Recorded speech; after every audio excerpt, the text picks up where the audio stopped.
Hello, everybody. Good evening. And if you were with us last month, I had the distinct pleasure of presenting a very good friend. And this month, I'm going to present somebody who I suspect will become a very good friend after we've finished our session tonight. She is a renowned and acclaimed storyteller. She's told stories from the Civil War to raucous tales and romance novels.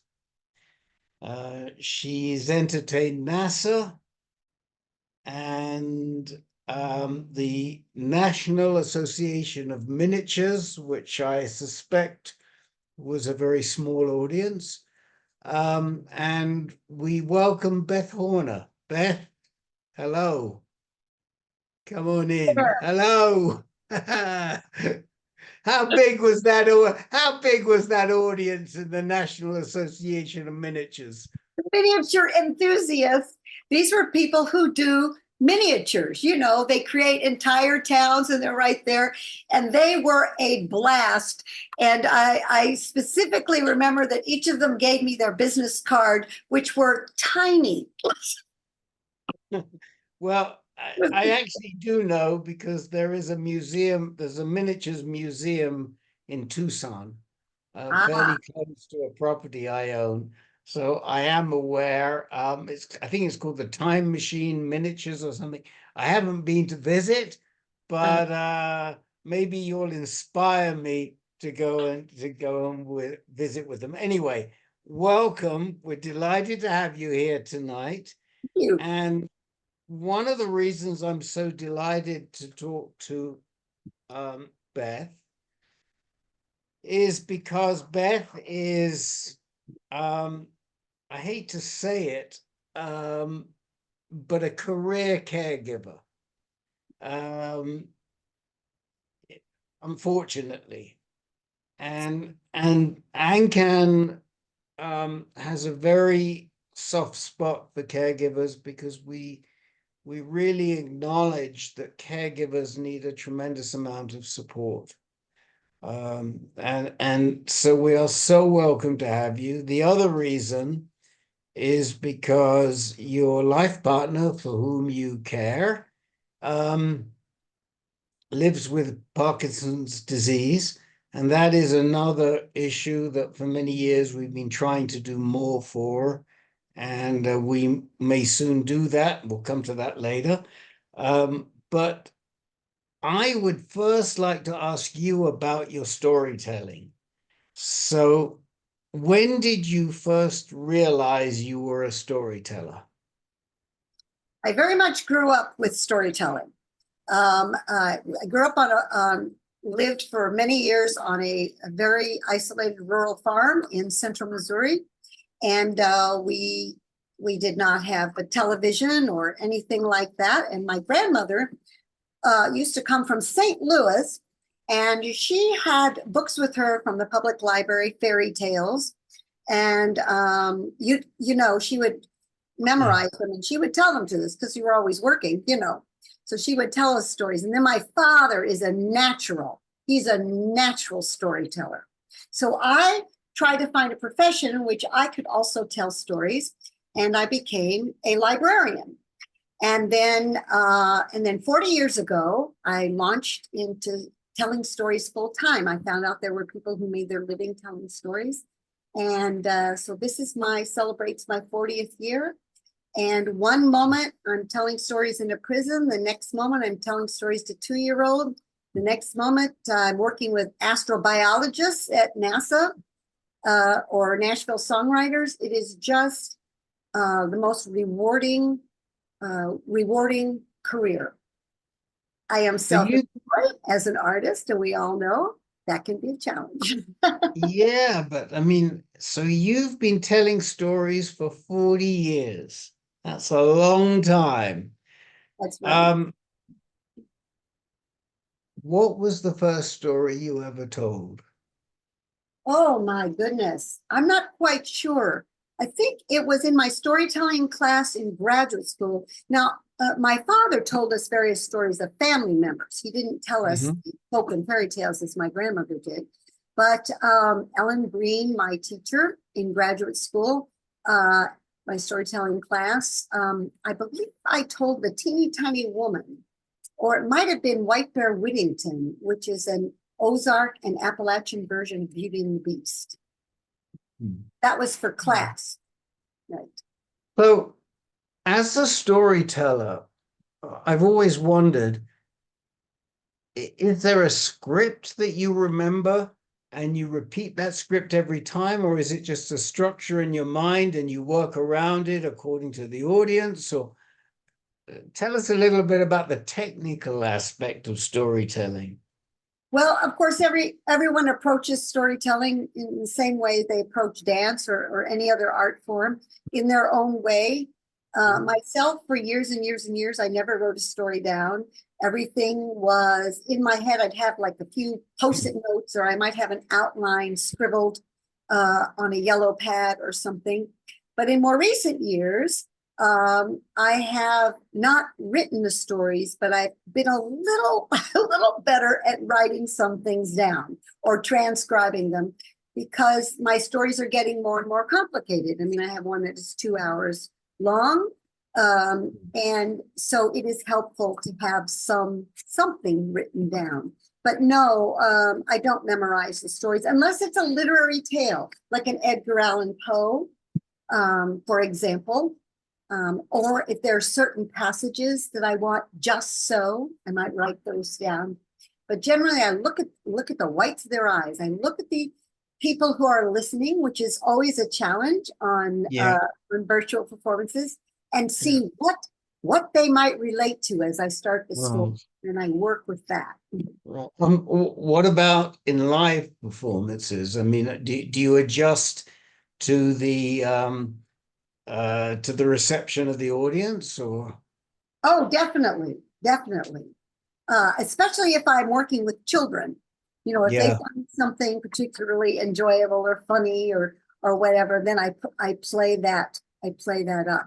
But it is very important to know a little bit about one's audience. I always, when I get picked up at an airport to go to a performance, whether it's a theater festival, I always ask, you know, what are the politics here? Is there anything significant that's happened lately?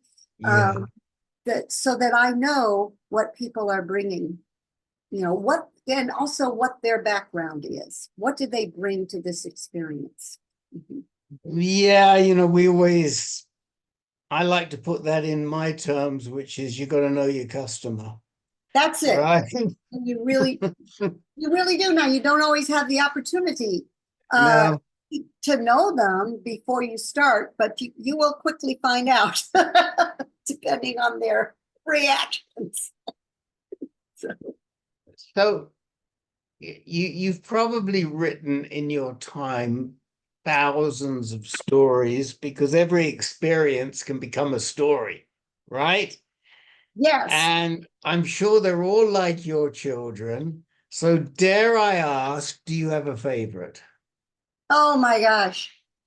I don't know. I do love the story that I tell that's a takeoff on romance novels, called Encounter with the Romance Novel. It's very bawdy. It's a lot of fun. It's kind of a laugh a minute kind of a story, and people relate to it because none of us live up to those stereotypes. But I would say in recent years, many of my stories have been about people that I've been taking care of. Ron's parents, that's my sweetheart, Ron, my own parents. I have a story about beavers that has to do with my father turning over his 2 farms to me when he got to the point when he didn't want to, when at age 98, he decided to retire from farming. So that experience of both taking care of him and taking care of his farms, because there's a lot to caregiving that is not just, you know, physical care. There's a lot that goes on. We know. A lot of my stories, I would say, in the past few years have to do with some aspect of my caregiving. So we're going to hear a story tonight that has something to do with your caregiving. And I'd like you to set it up and launch into the story. Okay, I will do that. And this, and if you'll just hold on a moment, because my friend Ron is asking me a question, Ron. Yes, thank you. He's reminding me to record. So I said, I think you are. Okay, this story actually takes place in 2022, and it takes place primarily in Bowling Green, Kentucky. But we had my own father, who died at the age of 101, had just died. And I was dealing, as I said, with his farms, and had done very, very extensive caregiving with him in his last years near Columbia, Missouri. And I was a little bit worn out. And I went to Tennessee as the storyteller in residence at the International Storytelling Center, which is a week of 6-hour-long performances, each of which has to be unique and distinct from the last one. And then I stayed there, and my sweetie Ron was with me. We stayed there to attend the National Storytelling Festival. And this is something that happened on the way back from the National Storytelling Festival to our home in Chicago. And here is the story. Shall we begin, Rick? Let's do. Okay, here we go. Evidently, he had been standing at the urinal in the men's bathroom of the National Corvette Museum in Bowling Green, Kentucky, staring at a leaflet on the wall in front of him. I was out in the hallway of the National Corvette Museum waiting for him. And when my sweetheart, Ron, my sweetheart of 29 years at that point, emerged, he held in his hand gingerly this flyer and handed it to me. I dug out my glasses and I read, "Drive a Corvette on the National Corvette Motorsports Raceway, a high-speed thrill." And I looked at Ron and I said, is this something you would like to do? And a slight smile appeared on his face. Now, I had become very accustomed to reading and interpreting those slight smiles. And this had become a question that I was asking a lot in the last 6 years. Is this something that you would like to do? Because 6 years prior to this trip to the National Corvette Museum, Ron had been diagnosed, as Rick said, with Parkinson's disease. And one of the things that happens or can happen with Parkinson's disease is that there can be a paralytic effect on the face. And so as the face freezes up a little bit, it becomes a little more difficult to read a facial expression. So when I saw a slight smile appear, I knew to pay attention to it. Now, I had just asked this question, is this something you would like to do, a few days earlier when we left Tennessee and the National Storytelling Festival to head back to Chicago. Because as we launched out, I heard Ron say, "Are we going anywhere near Bowling Green, Kentucky?" And I had said, not really, but is that someplace you would like to go? Well, he said the National Corvette Museum is in Bowling Green, Kentucky, and you know, I'm intrigued by Corvettes. So I thought, all right, we'll make it happen. And we did. We went out of the way and we ended up in Bowling Green, Kentucky at the National Corvette Museum, where he emerged with the leaflet, "Drive a Corvette on the Raceway, a high-speed thrill." Now, when Ron had first been diagnosed with Parkinson's disease 6 years before this happened, I had gone into overdrive. I was going to find the best specialists, the best therapies, the best exercise program. And I researched and researched and researched and researched. And before you knew it, Ron and I were involved in tons of research and doctor after doctor after doctor, and swallow therapy, loud crowd speech therapy, rock steady boxing for Parkinson's, Nia dance for Parkinson's, all sorts of therapies, all sorts of exercise classes, because the fact is that Parkinson's disease is, like many diseases, a degenerative disease. And so we were in a race against time. So when Ron showed me that leaflet with a slight smile, I said, okay, let's try to make it happen. It was time to go home. We had spent the day at the National Corvette Museum. It was time to go home or back to our hotel room. And there, Ron rested on the bed while I got out my computer and my glasses and this leaflet, now in a plastic bag. And I began looking up the website, the National Corvette Motorsports Raceway. Ah, there it was, the Corvette Experience. It said, if you love cars, check, and you love the experience of high-speed thrills, check, saw, the Corvette Experience is for you. Oh, I thought, how do you sign up for this thing? How do you do this? When do you do it? I wonder if it costs anything. And then it said, drive the newest Corvettes available. And I know, right away. Those would be the Corvette C8s. Now, did I really need to know this? No, but I had spent the day at the National Corvette Museum, and I knew the newest Corvette. Not only that, I knew from Ron about a lot of cars, because in our 29 years, I learned that Ron loved three things. One, cameras. He is a retired photographer. Two, bicycles. He has 16 bicycles. And three, cars. Anything fast, anything high speed, anything exotic, anything unique, anything expensive. So I knew what a C8 Corvette was, and I knew that was the newest one.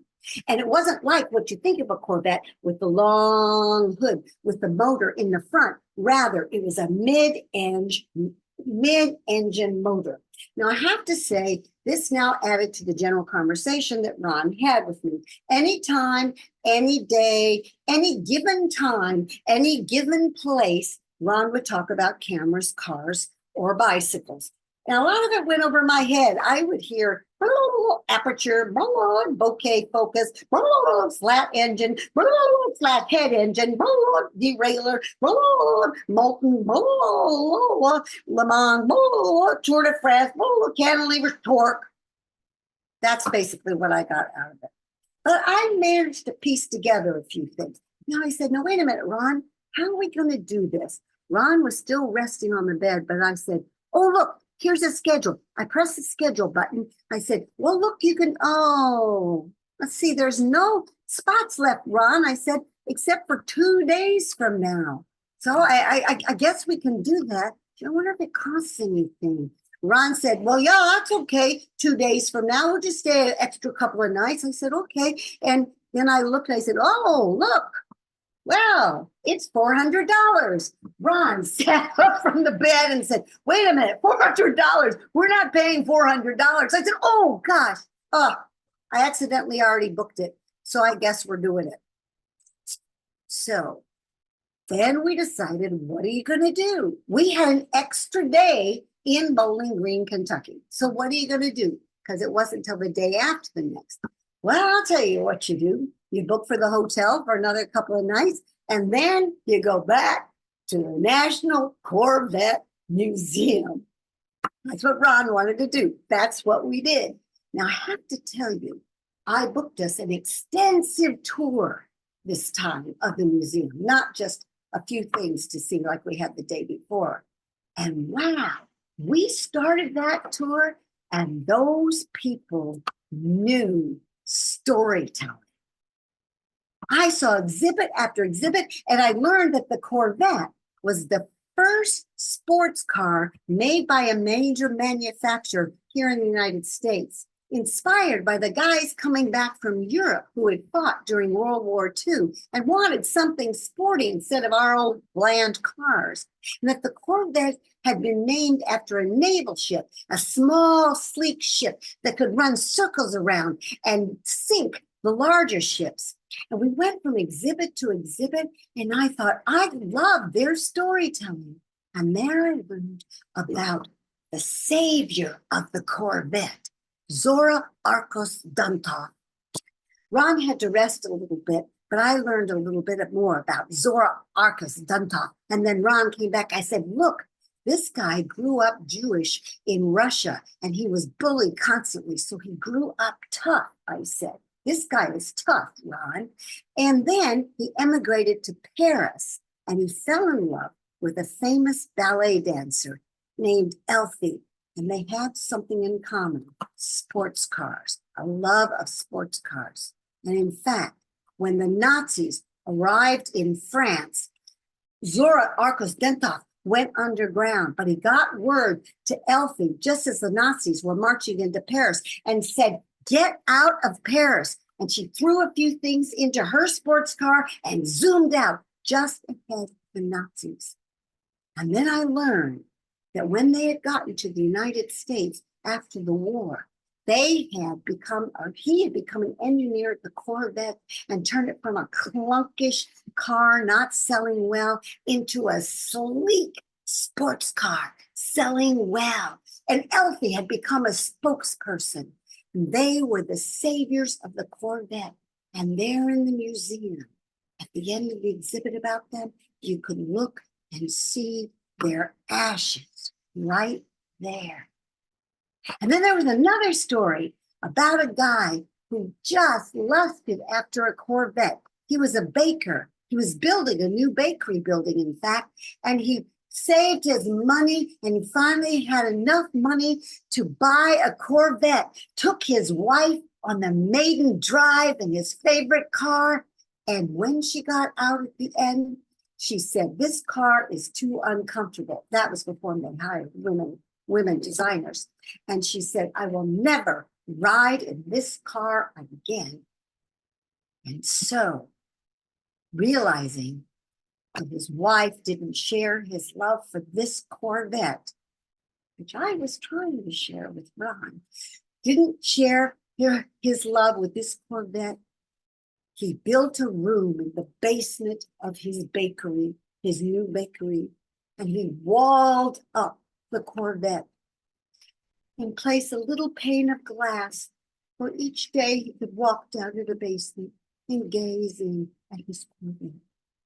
There was story after story about the Corvette. And at the end of the day, it was time to leave because we needed to get rest for our excitement the next day.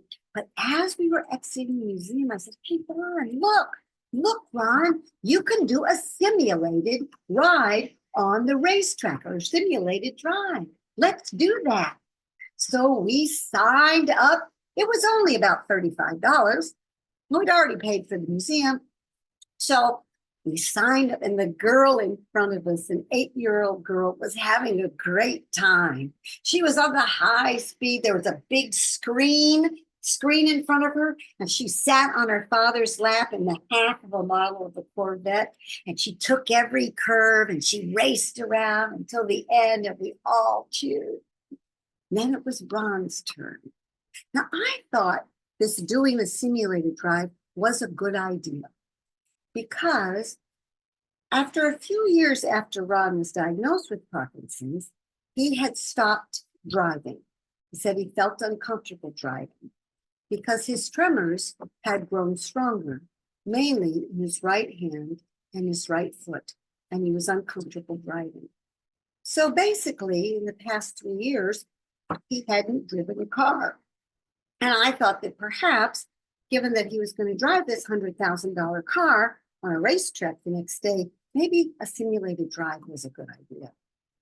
So Ron lowered himself down into the model Corvette with the screen in front of him. It started up and he zoomed out, immediately crashed into the wall. The woman said, that's okay, we can start over. Crash, crash, crash, it flashed. So he started again, boom, he crashed again. Then he zoomed around the corner and he crashed again. Crash after crash after crash. Ron became very, very quiet. Now, I will say, I also did the simulated drive and I did not crash once. However, I never went over 25 miles an hour. Well, it was a very quiet drive back to the hotel. We went back to take the medication we would need before eating dinner. And Ron, so quiet. And the quieter Ron became, the chattier I became. Oh, Ron, really, it's not going to be anything, really. That simulation it's not real. It's not real. I mean, that steering wheel is so loose. I mean, it was no wonder you were crashing, but we're going to be on a real road tomorrow. You're going to be on a real road and you're going to have the feel of the road underneath you with the real steering wheel. So it's going to be completely different. And you remain quiet. Now, Ron also has secondary post-traumatic stress disorder, and with the anxiety that comes with Parkinson's and post-traumatic stress disorder, he became very quiet. And when we went to dinner that night, I suggested that he drive the car to dinner, but he said he didn't feel comfortable driving. And after dinner, came home, went to bed. And the next morning, his quiet continued, and I noticed that his tremors had increased because stress can increase tremors. And so I became even chattier. Hey, Ron, I made us oatmeal right here in the hotel. Why don't we have a good breakfast? And I dressed in the Corvette colors, red, white, and black. I said, because I'm going to be cheering you on, Ron. Well, you and your Corvette, me and my Corvette colors.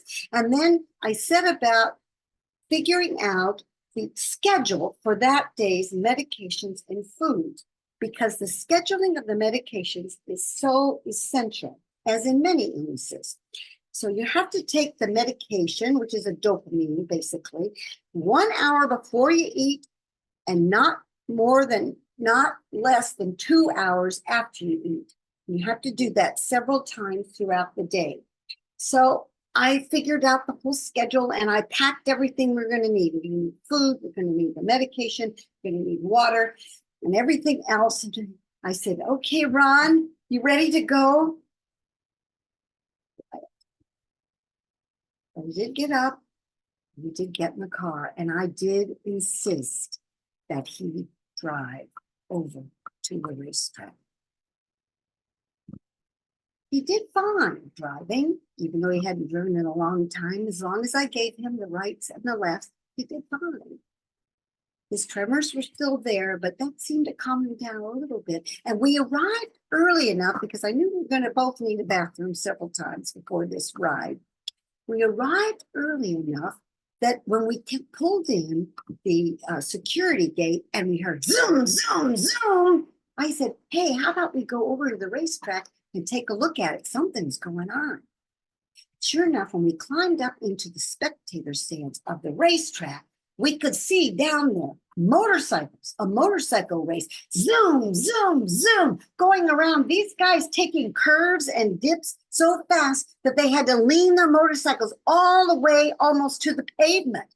And this made me look down at this raceway. Now, I knew it was going to be an oval, but I had no idea that it was going to have, it was generally an oval, and I knew that each lap was 3.2 miles long, but I don't think I realized how long 3.2 miles is. And it was generally an oval, as I said, but there were many twists and dips and turns and there were rumble strips, and I watched those motorcycles go over them. I looked down and I thought, okay, this is going to be a challenge. Well, it came time for us to go over to the office. We reached the office, and there they welcomed us, and they had some papers for Ron to sign.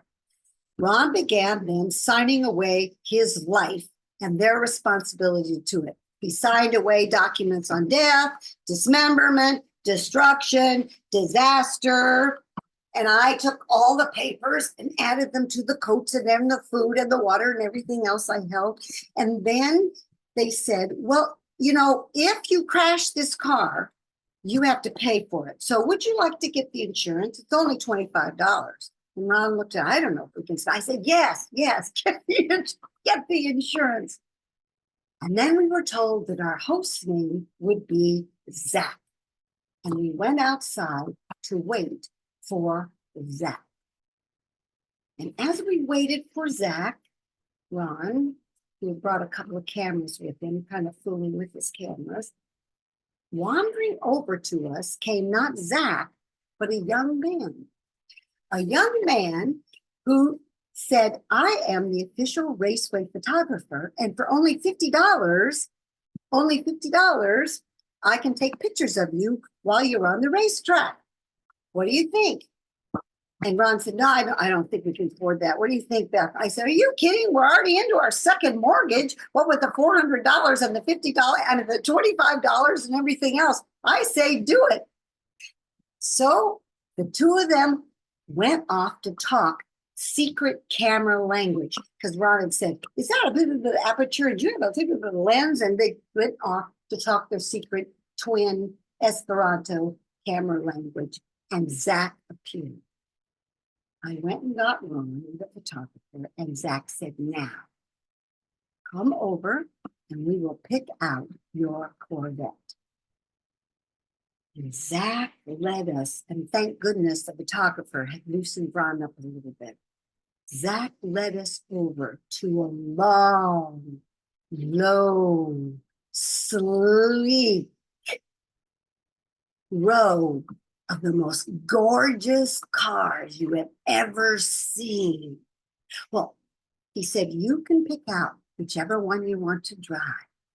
Now, I thought he should pick the red one with the black flames because it matched my outfit. It was the Corvette colors. And after all, I was going to be cheering him on from the sidelines. But then there was the black one with the blue flames. But no, Ron gravitated right over to a sleek orange one with black flames. I said, Zach, that is brand new. That is a 2022 C8 mid-engine, and no one has driven it yet. Well, over came the photographer. Snap, snap, snap. Photos of Ron and Zach in front of the car. Snap, snap, snap.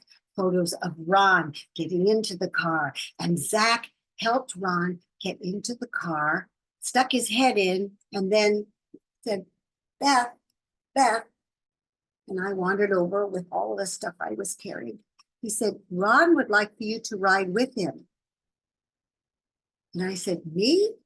Well, but no, I didn't pay the $400. I didn't sign up for all the Ds, the death, the destruction, the dismemberment, the disaster. So and he said, that's okay. Go dump your stuff. I dumped my stuff, but he let me hold on to the phone. He said, that's the only thing you can take, because if you crash, it's too dangerous to have everything rolling around. So I had said to Ron, as Zach lowered me down into this 48-inch high car, I said, Ron, is this something that you would like me to do? And Ron kind of smiled. So I looked up and was immediately met with the cockpit of the Star Trek Enterprise, or maybe the International Space Station, or at least a fighter jet. Looked so confusing in there. Then Zach came around, leaned in, and gave Ron his 30-second orientation. Now, he said, this car is capable of going 0 to 60 miles in 2.9 seconds, but it can go almost 190 miles. I will be in front of you, but you will be leading me, because if you go faster, I'll go faster. If you slow down, I'll slow down, but at least you will see where things are on the racetrack. So you can just follow me over there, and don't ever look down at the dashboard, because there's a heads up display. Everything is projected onto the windshield. So don't look down. You've got to look straight ahead at all times. And then he said, all right, I'll be in that gray C8. You just follow me over. He said, do you have any? I said, we know where the racetrack is because we saw the motorcycle races. And Zach said, yeah, those guys, they're crazy. And I thought, crazy? Who's crazy? Never once had they asked Ron for his driver's license, if he had insurance, if he had anything that might prevent him from driving at high speed on a racetrack, if he'd ever been, convicted of murder, anything. Never once. Gave him a 30-second orientation. And Zach said, so, is there any other questions you have? And Ron said, how do you start this vehicle? And I looked over, and Zach pointed out the start button, and I saw the tremors on Ron's right hands definitely increased. The anxiety, and even though I tried to time the medication to handle it, wasn't working so well.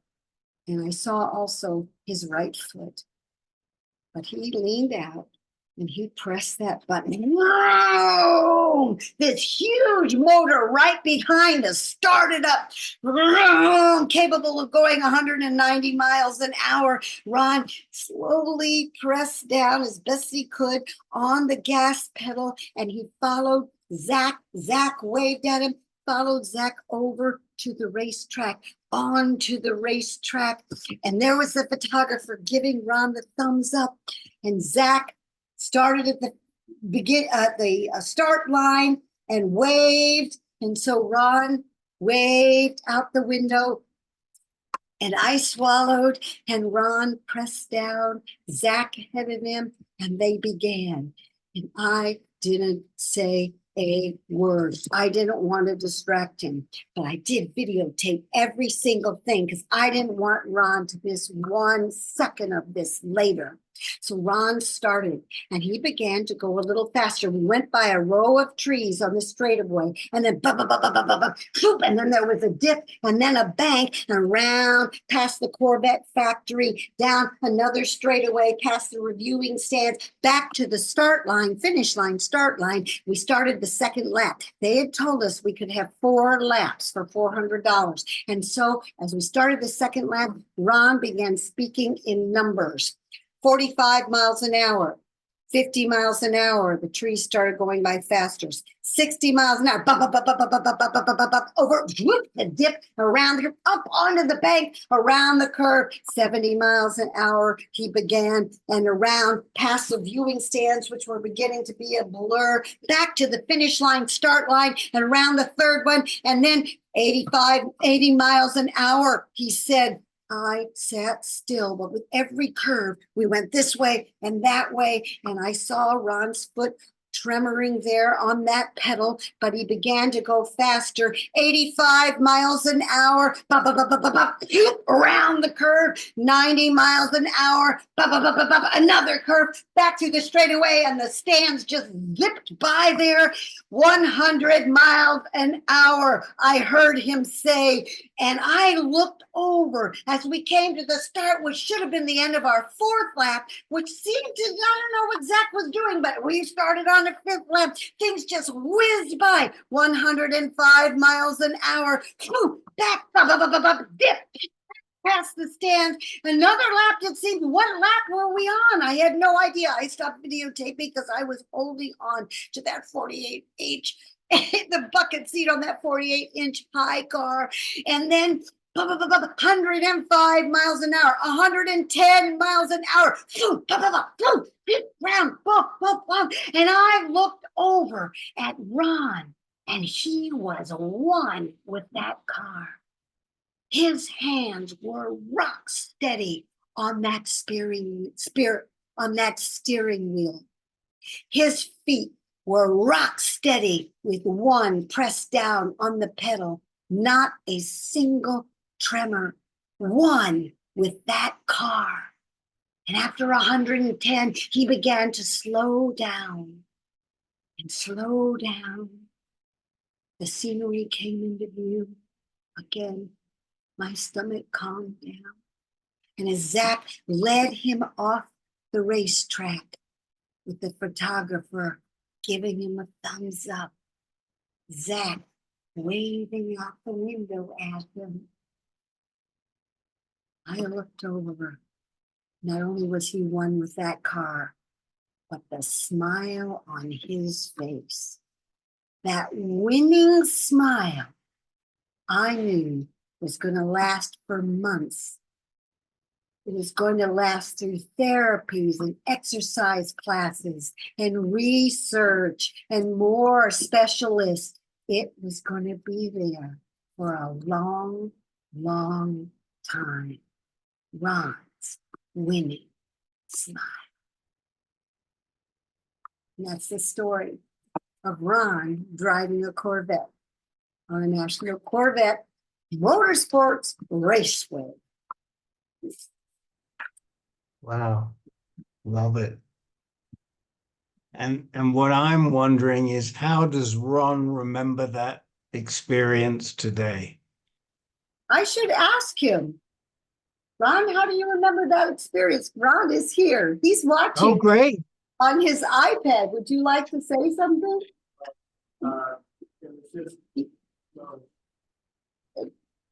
Would you like him to come over? Yeah, no, I'd love to know how he. Signature cap. Come on over, Ron. Okay, here, you can get in this. Wow. I was amazed he did it once we got there after the simulation. Okay. Yeah. Okay. That's okay. Just come on in. We'll put all this aside. Yeah, come on in, Ron. I'd love to meet you. Okay. Get in here. There he is. Hello. Hi. So how do you remember it today? I mean, it took you a while to get up to that 110. And also I have a lot of questions. I have a lot of questions for you. Tell me first how you remembered it. Well, I remember, like Beth said, I remember just once I settled down to paying attention, because one doesn't want to like start thinking about things to do list or other things when you have turns. I mean, you're in the car, it seems like you're staying still, but everything else comes toward you at a very quick pace. And you've got to be set up for the turn. So the straights are very short. I mean, the whole track itself with all these elevations turns are 3.2, whatever miles. And so I just remember it being very intense, similar to bike riding down a fast mountain road. I mean, there's a sensation of speed, and it's, of course, what you're in depends on the sensation. I mean, of course, a car like that has higher capability than you get the same sensation if you're on something else at a lower speed. And of course, one would never drive, or one should never. Well, I don't. Well, one probably should not drive like that and endanger everybody's life on the road. But it's a very structured situation on a racetrack. I mean, we're not racing against other people, so there's not that complication. It's basically you, the road, and staying on the road, and that's simple. I mean, that's challenging in a different way than, of course, our very chaotic and unpredictable everyday driving that we do to our jobs and such. For his 60th birthday, Ron rode a bicycle across the country. Well, it was in stages. In three stages. But this is before camp. Parkinson's, so. Right. Oh, well. Wow. I once owned a 65 E-Type, and many years ago. And I took it over 100 miles an hour on a stretch of road that I now drive frequently. And I think I must have been crazy to have done it. So I sort of related some way. But I'm very curious. Why did you stop at 110?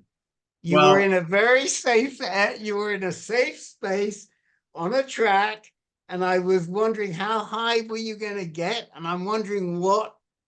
The only is on this track, given all the twists and turns, there are very few places that one can go. Even, I mean, depending on how fast the car accelerates and decelerates. And I did have to look up what the pros, people who win at Le Mans, etc.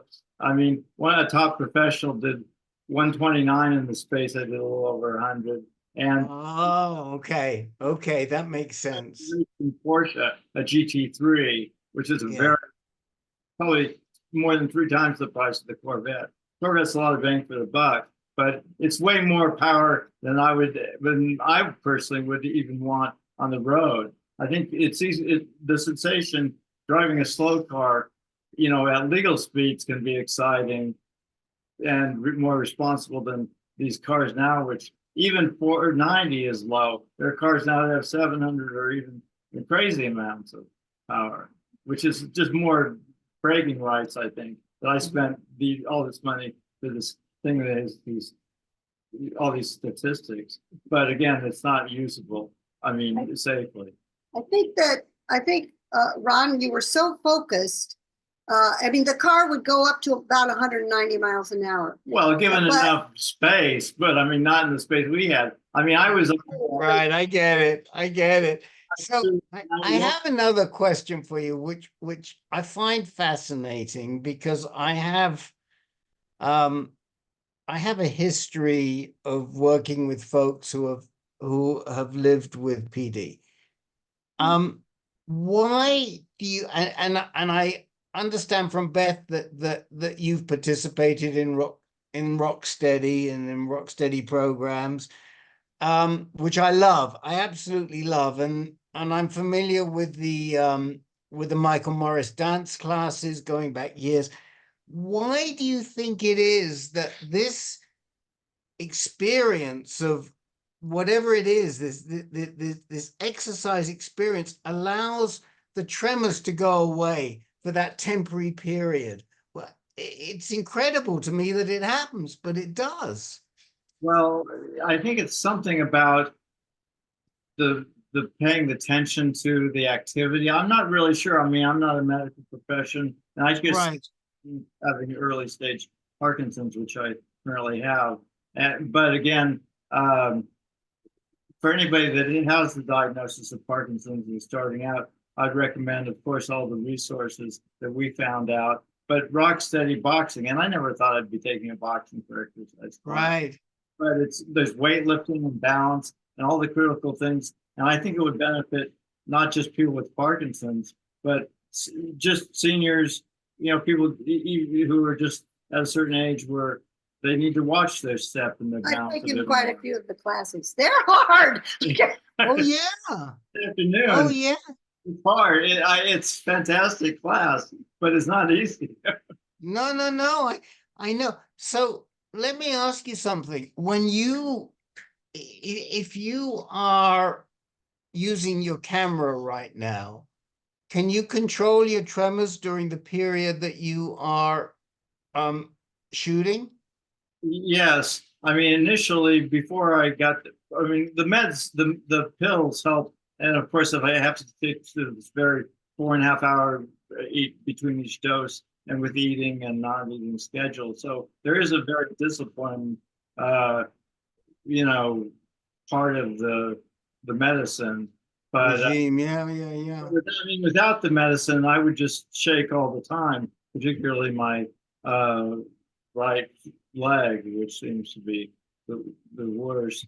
And also, I do in addition to the part of the Rocksteady class, I lift light weights, nothing too heavy, but just motion. And I can tell how even if after about 10 repetitions of just very lightweight, the ratchetiness of my arm seems to decrease a little bit. And I've done, of course, a lot of physical therapy too. And they say it's important to break up kind of the stiffness, because one tendency with the Parkinson's, I'm sure you know, is to kind of just curl in on oneself.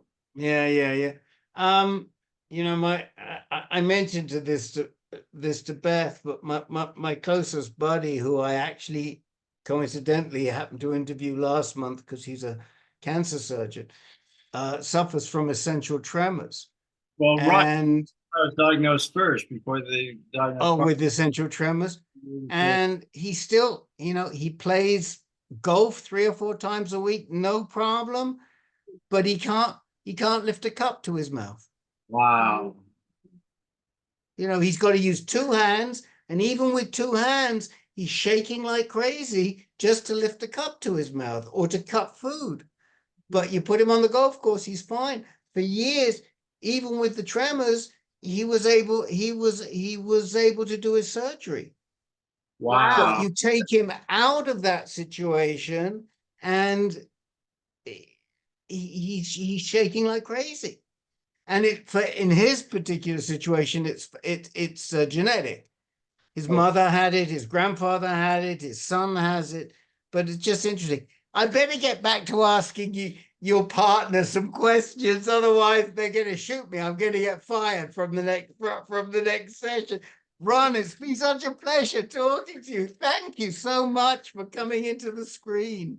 I thank you very much for having me on screen. It was a little unexpected, but I hope this is somewhat helpful for people who have a brand new Parkinson's or similar diagnosis. Yes, that's what I hope too. It's helpful.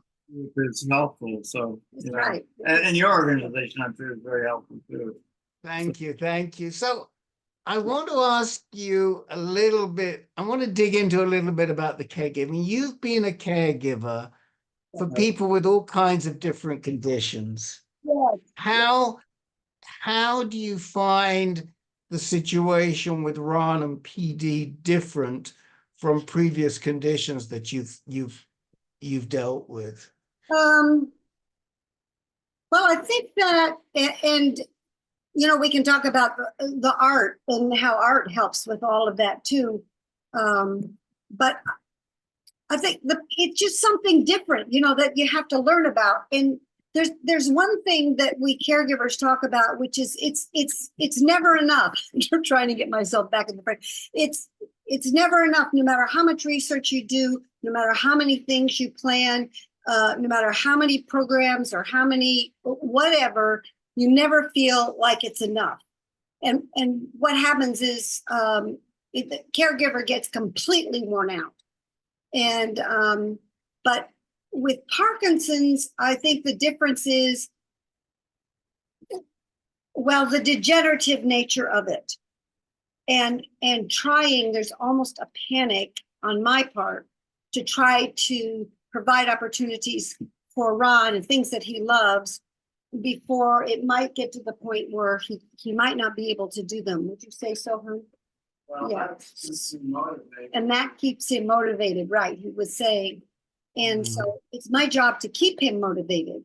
Whereas my father was 101 years old. He had 3 kinds of cancer, including leukemia and so forth. But that was a slightly different situation. Ron is younger. Ron was in his 60s when he was diagnosed. Right. That's different. I'm not sure I answered your question. There is a lot out there about Parkinson's, and there's some wonderful organizations. I wouldn't say that the doctors know a lot about the exercise programs and all of the therapies. They know them. And so the support groups are essential. And national organizations.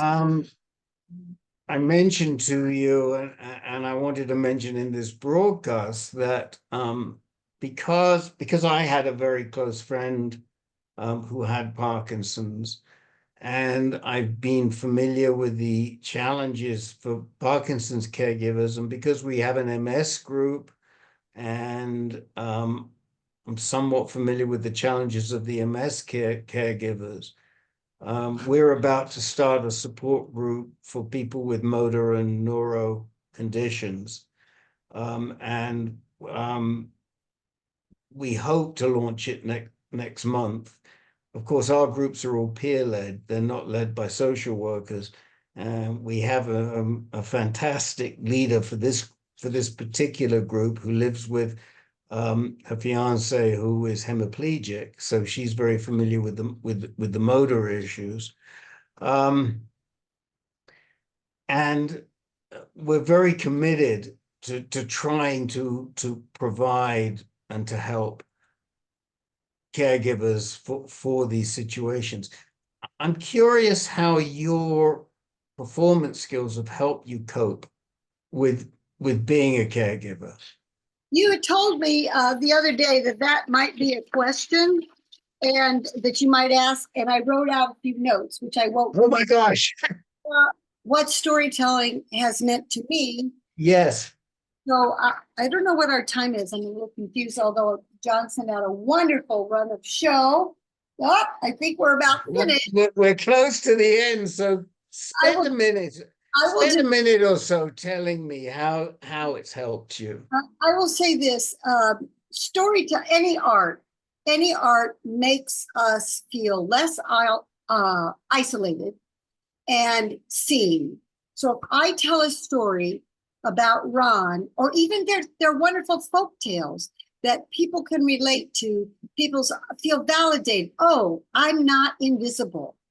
This is a real thing I'm coping with, and you're telling my story, and I don't feel like I've just disappeared, because isolation and sort of invalidation is very much a part, not only of the people who are have a disability or a health situation, but also for the people caring for them. We caregivers, so I have about 6 stories now just about caregiving. And I think I mentioned that already.